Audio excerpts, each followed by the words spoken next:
حياة ماركت أيام نقضي وكل شيء سوبر ماركت كأوه ونكسنا دلكنا صوماليا أديكنا لجاه هلايو حتى أوه إستي يوستي يدنا والبعض صوم مقدشة كأدو حياة وادهلي وادكأديك كرتا حداد جوتو تلاح حداد جوتو صوبة حداد جوتو ديكفر إكس أمبوكان حداد جوتو بونيري وأنا درس كان هاي إيا حداد جوتو على كمين مال والبا وأطبحضو حياة وأدوية بوريش سوبر ماركت بوا كوية هاي وسوق نافي وانا وجهك أي صوماليا كفاني ذو أستعمت عصب أي صوماليا وحنا قدون تطلع حياة ماركت وأنا لنا هاي غوشي سوى غوشينا حنباليو دمانت يدنا وانفي إن أنكوذا مدنا هاي أديقياشا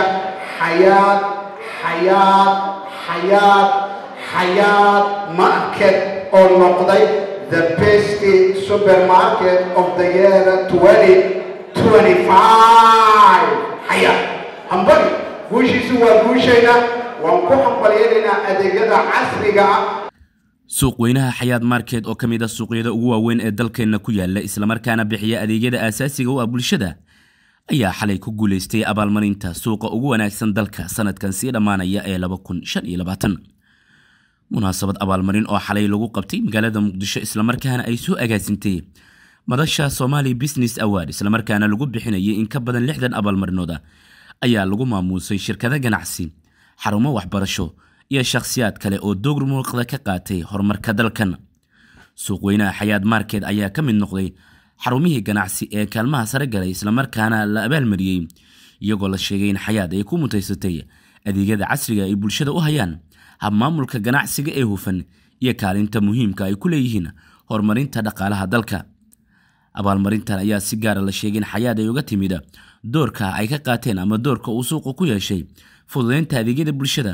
shaqa abuurka dhalinyarada iyo dhiirigelinta ganacsiyada yaryar iyo kuwa dhaxdhaxaadka ah maamulka suuqa xayaad market oo nala hadlay ayaa inoo sheegay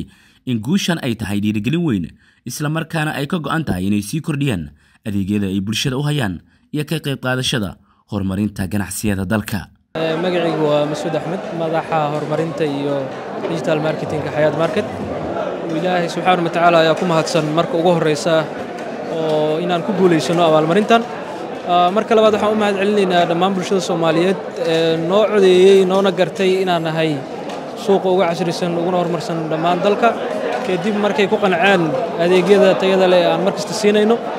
waxay ahayd wax weyn oo aan ka filaynay macaamiisheena inay noogu abaalgudi doonaan aad iyo aad ugu mahad celinaynaa waxaan rajaynaynaa inaan halkaas ka sii wadi doono adeegyada tayada leh aan siino macaamiisheena iyo inaan adeegeena gaarsiino dhammaan geyga Soomaaliyeed meel kasto ay tahay qof kasto oo Soomaaliyeedna uu xayaad market ka helo adeeg tayo leh oo uu ku qanco kaas oo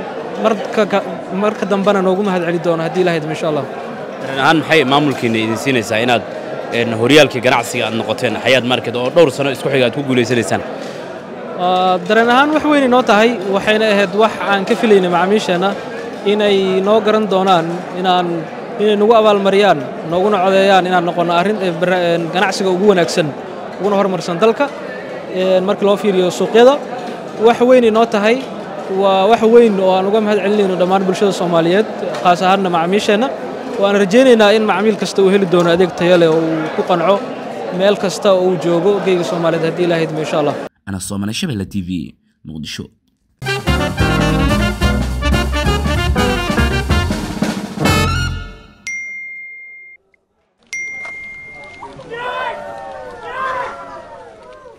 sooma aragtaan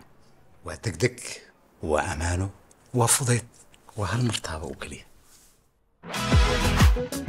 ku bixi mushaaraadka shaqaalaha si fudud oo hufan adigoo adeegsanaya tiknoolajiyada casriga ah dahabay altaabasho oo kaliya